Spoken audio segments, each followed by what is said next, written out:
संदीपन जी महाराज, वारकरी शिक्षण संस्थान अध्यक्ष हैं महाराज जी वहाँ के।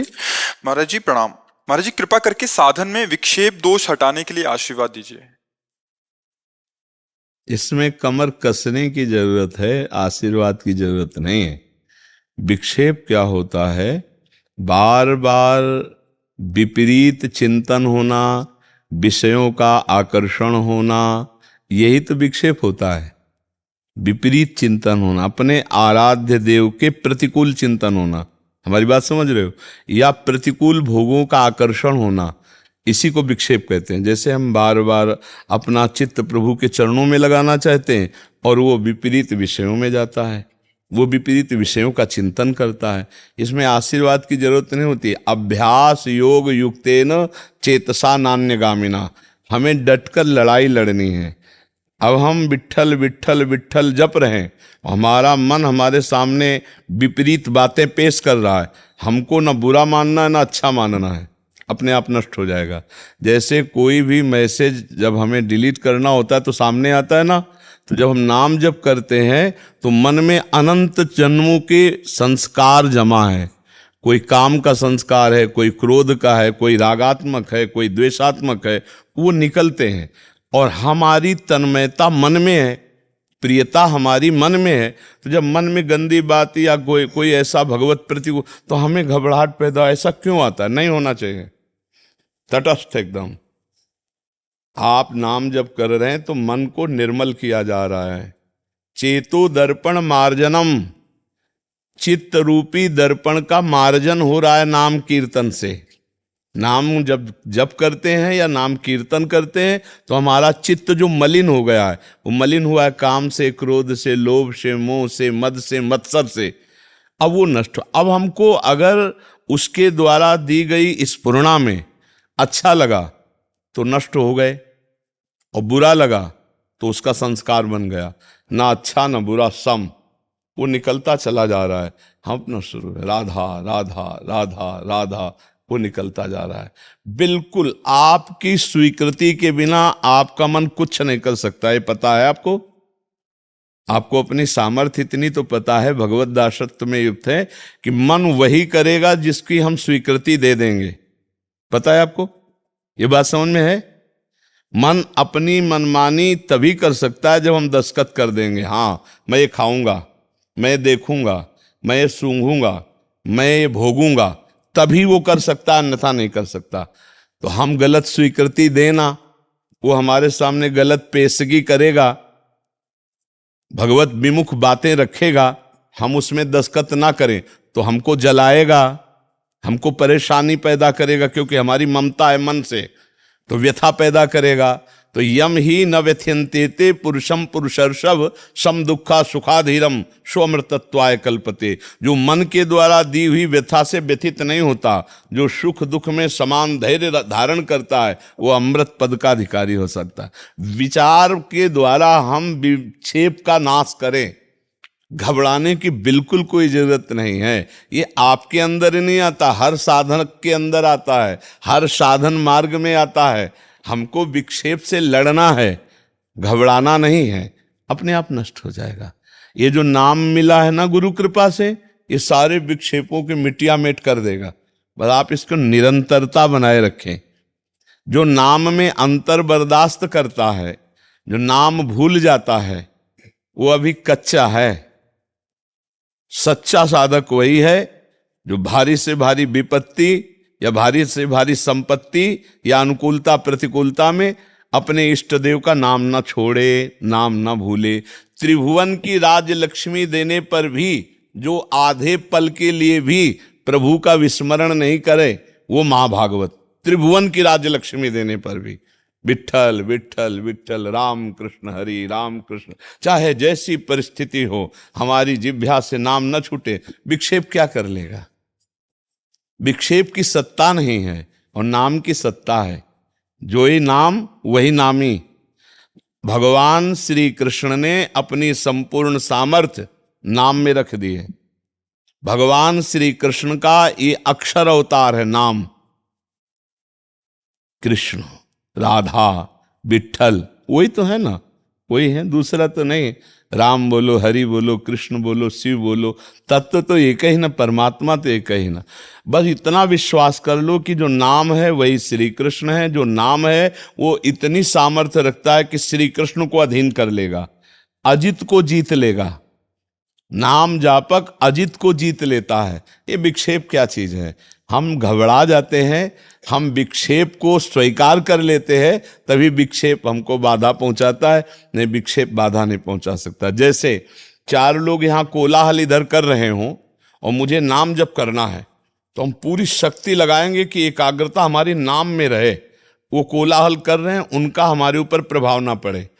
ऐसे ही अंदर हमको भजन करना है। मन कोलाहल करेगा, चित्त कोलाहल करेगा, बुद्धि कुछ और निर्णय देना चाहेगी, अहंकार कुछ और कहेगा। ये सब 4 लोग कोलाहल कर रहे हैं, मन, बुद्धि, चित्त, अहंकार। पर हम भगवान के दास हैं, हमको चाहिए डट के। जैसे 4 कोलाहल कर रहे हैं, हमारा भजन न छूटे, हम जब ऐसे हम अंदर के कोलाहल में भजन को पकड़े, सब विक्षेप शांत। एक दिन मन कृष्णमय, बुद्धि कृष्णमय, चित्त कृष्णमय, अहंकार श्री कृष्ण दासत्व में बदल गया, आनंद ही आनंद आ जाएगा, कोई विक्षेप नहीं रहेगा। भारी से भारी विक्षेप भी तिनके के समान नष्ट हो जाएगा जब हम नाम में प्रीति कर लेंगे। आपको बात समझ में आ रही? इसमें कोई प्रश्न आपका? भूत प्रतिबंध, वर्तमान प्रतिबंध और भावी प्रतिबंध ये विक्षेप करते हैं। पूर्व जन्म की कुछ आदतें कुछ नहीं बिगाड़ सकता, कुछ नहीं। भूत, वर्तमान, भविष्य तीनों को रौंद के निकल जाए, उसी को नाम जापक कहते हैं। क्योंकि जो भी भूत में बीते हुए हैं वो हमारे अशुभ कर्म या शुभ कर्म हैं। कोई वो देवता नहीं, कोई भगवान नहीं, हमारे कर्म हैं। और इस समय हम वो महान कर्म कर रहे हैं, कृष्ण कृष्ण नाम, जो उसको रौंद देंगे। शुभ अशुभ कर्म का विध्वंस करके भगवत प्राप्ति होती। शुभ अशुभ दुर्ग विध्वंस बल तब जयति जयति जग उच्चरे। हम शुभ अशुभ के टांग मारने पर गिर गए, भजन छोड़ दिया, तो हमारी भगवत प्राप्ति के लायक जो मानव देह दी गई थी उसका महत्व तो क्या रहा? शुभ अशुभ की टांग में तो पशु पक्षी भी गिर जाते हैं, वही गिरते हैं, और हम भी वैसे गिर गए। तो इस मनुष्य देह की दुर्लभता क्या रही? दुर्लभता ये है कि हम भजन के प्रभाव से सुख दुख को भोगते हुए, शुभ अशुभ को रौंदते हुए आगे बढ़ जाए। अगर हम इस बात देखो, यहां एक भूत जैसा है खेल। जैसे एक महल में भूत रहता है और आप उसको बुलाओ कि आ जाओ, तो आ जाएगा। स्वीकार कर लो कि भूत है, आ जाएगा तो आ जाएगा, आपको दिखाई देगा। ऐसे स्वीकार कर लो कि भूत का कर्म हमको बाधा पहुंचा रहा है, पहुंचा देगा। नहीं, भूत का कर्म है किडनी, दोनों फेल है। देख रहे हो कैसे बोल रहे हैं, कैसे बैठे हैं, और बैठे ही नहीं हैं, रात दिन इसी में लगे हैं। जौन मार, तू मुझे कितना मारेगी, मार। आए अधर्म का कोई पाप कर्म वो आक्रमण कर रहा है, भगवान की तरफ जाने से रोक रहा है, और भगवान का भजन उसको रौंद रहा है और आगे बढ़ा रहा है। स्वस्थ होते तो शायद ऐसी दिनचर्या ना होती जैसी आज दिनचर्या है। क्या करेगा? है तो भूत कर्म, क्या करेगा? वर्तमान का हमारा कर्म है भगवन नाम, भगवत सेवा, भगवत आराधना। ये भूत को रौंद देगी, भविष्य को प्रकाशित कर देगी। इस बात को मानते हैं कि नहीं मानते? तो भूत हमारे शरीर पर प्रभाव डाल सकता है, हमारे भजन पर नहीं। हमारे हाथ कटवा सकते हो, पैर कटवा सकते हो, जबान कटवा सकते हो, लेकिन मेरे माइंड में जो बस गया है राधा राधा राधा, उसको मिटा दोगे। तुम मुझे मार सकते हो, मेरे शरीर को मार सकते हो, मेरे विचारों को नहीं मार पाओगे। जो पूर्व का प्रारब्ध है वो मेरे शरीर को गला सकता है, मेरे शरीर को नष्ट कर सकता है, लेकिन मेरे विचार को नष्ट नहीं कर पाएगा, मेरी भावना को नष्ट नहीं कर। मेरी भावना में प्रभु बैठ गए हैं, अब कोई फर्क नहीं पड़ा। वर्तमान में राधा बोल रहा हूं ना, भूत भी पावन, भविष्य भी पावन। इस पर आप मानते हैं कि नहीं? क्योंकि अगर ऐसा ना होता तो भक्त भगवान को कभी प्राप्त नहीं कर पाते।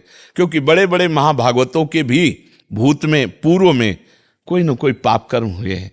जैसे बड़े बड़े संतों की, किसी के कैंसर, किसी के कुछ परिस्थिति देखी गई, भोजन नहीं है, 4 लोग अपमान कर रहे हैं, बड़ी बाधा पहुंचा रहे हैं, पर क्या भजन में उनके फर्क पड़ा? क्या? महाभागवतों के चरित्र पढ़ के देखो, ऐसी परिस्थिति हुई, समाज उनका विरोध कर रही, कितने बड़े बड़े कष्ट। श्री तुकाराम जी ऐसे महाभागवत कि नास्तिक भी अगर एक बार कीर्तन में पहुंच जाए तो आस्तिक हो ही जाएगा। तो एक चरित्र में पढ़ा था कि एक नास्तिक स्वभाव के थे, उनको प्रेरित किया कि महाराज का कीर्तन हो रहा है, आप भी चलो। तो उनकी रुचि नहीं थी पर गए। पर जब गए उनकी कीर्तन और भावदशा देखी तो बड़े भागवतिक हो गए। अब वो तो भजन में लग गए। उनकी पत्नी को बहुत बुरा लगा कि वो भजन में लग गए, अब उनसे बात नहीं करते ऐसा।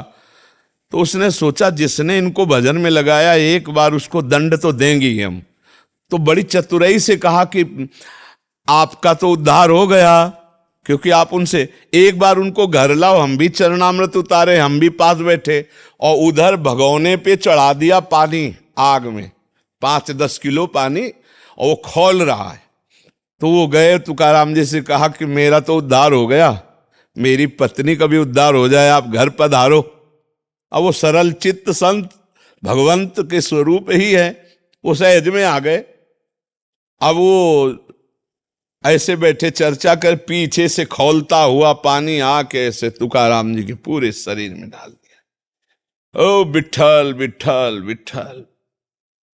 उन्होंने वर्णन किया है कि प्रभु मेरी देह आग से जल रही, प्रभु त्राहिमाम, प्रभु ऐसा प्रभु।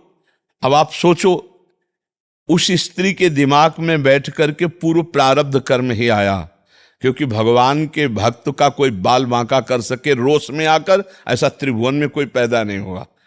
वो कोई अपना पूर्व कर्म निपटाने के लिए भगवान किसी की भी बुद्धि खराब कर दे। कोई जीव जंतु स्त्री पुरुष कोई भी, मान लो कोई पुरुष है गुस्सा में आ गया मुझे मार रहा है, तो वो नहीं मार रहा, मेरा कोई कर्म उसकी बुद्धि में बैठा और मुझे प्रताड़ित करवा रहा है। तो देखो बड़े बड़े महापुरुषों के जीवन चरित्रों में प्रतिकूलताएं आई हैं, बड़ी बड़ी प्रतिकूलताएं आई, खान पान की भी व्यवस्था नहीं रही, लेकिन उनके भजन में फर्क नहीं पड़ा। भजन में फर्क ना पड़ना, भूत भविष्य वर्तमान तीनों मंगल हो गए। बस यही खास बात है। व्यवधान नहीं आएंगे ऐसा नहीं कह सकते, व्यवधान आएंगे, विक्षेप आएंगे, पर विक्षेप हमें प्रदान करके भजन रुकवा दे इतनी बड़ी बात नहीं है, यदि हम भजन की प्रधानता रखते हैं तो। नहीं तो फिर विक्षेप तो विक्षेप ही है, वो विक्षेप तो पड़ ही जाएगा। बड़े से बड़े कष्ट में भी भक्तजन आनंदित होकर नाम कीर्तन करते हैं, नाम गुणगान करते हैं, जिससे कोई विक्षेप उनको नहीं होता। भारी से भारी विक्षेप, लेकिन कोई हृदय में फर्क नहीं पड़ता। पीड़ा है तो कराह रहे हैं, लेकिन हा विठ्ठल, हा कृष्ण, हा राधा, वही पुकार रहे जो उनको पुकारना है, तो उनको क्या विक्षेप पड़ेगा। शरीर छूट गया तो भगवान को प्राप्त हो गए, क्या फर्क पड़ा। विक्षेप तब माना जाएगा, बाधा तब मानी जाएगी जब हम भगवान को भूल गए और संसार के भोगों में रम गए, तब विक्षेप जय को प्राप्त हुआ, तब विक्षेप जय को प्राप्त हुआ। नहीं तो विक्षेप की ऐसी तैसी हो गई और हम जय को प्राप्त हो गए, क्योंकि विक्षेप पूर्व का कर्म ही तो है ना हमारा, कोई देवता थोड़ी, कोई भगवान थोड़ी है, पूर्व का किया हुआ हमारा कर्म है, जो आकर के हमको रौंदना चाहता तो रौंद ले। लेकिन हम जैसी भी परिस्थिति में अपने प्रभु को पुकारेंगे, राधा राधा राधा। जबान है, श्वास है तो राधा राधा निकलेगा, श्वास नष्ट हो गई तो हम राधा को प्राप्त हो गए, हम प्रिया प्रीतम को प्राप्त हो गए, हम श्री कृष्ण को प्राप्त हो गए। इसमें कोई संशय? जी भगवान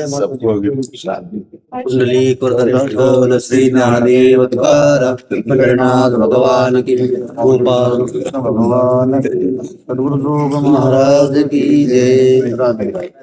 हमें बहुत सुख मिलता है, जैसे आप वैष्णव जनों को देखते ना तो हृदय नाच उठता है, हृदय आनंदित हो जाता है। खूब नाम कृष्ण नाम कीर्तन करो और दूसरों से करवाओ, अगर जरूरत पड़े तो कुछ दे के करवाओ, कोई प्रलोभन दे के, कैसे भी शब्द के द्वारा अब समाज को नाम कीर्तन से पवित्र किया जा सकता। नाम संकीर्तनम यस्य सर्व पाप प्रणाशनम। आज जो हमारा समाज दुख चिंता शोक से व्याकुल हो रहा है, उसका भगवान से विमुख होना कारण है। अगर किसी भी तरह से नाम कीर्तन हो तो सबको आनंद प्राप्त होने लगे। हमने देखा है कि पीछे जो संत महात्मा है भूले हुए लोगों को प्रलोभन देके, आओ तुम्हें आधा आधा किलो चीनी देंगे, 1 घंटा कीर्तन में बैठो, ऐसा। एकनाथ महाराज जी। हाँ तो किसी भी भाव से सही, अब लोगों को प्रलोभन भी दे तो नाम कीर्तन के द्वारा उनका परम मंगल होता है। नाम कीर्तन खूब कीजिए, औरों से भी करवाइए। धन्य धन्य धन्य।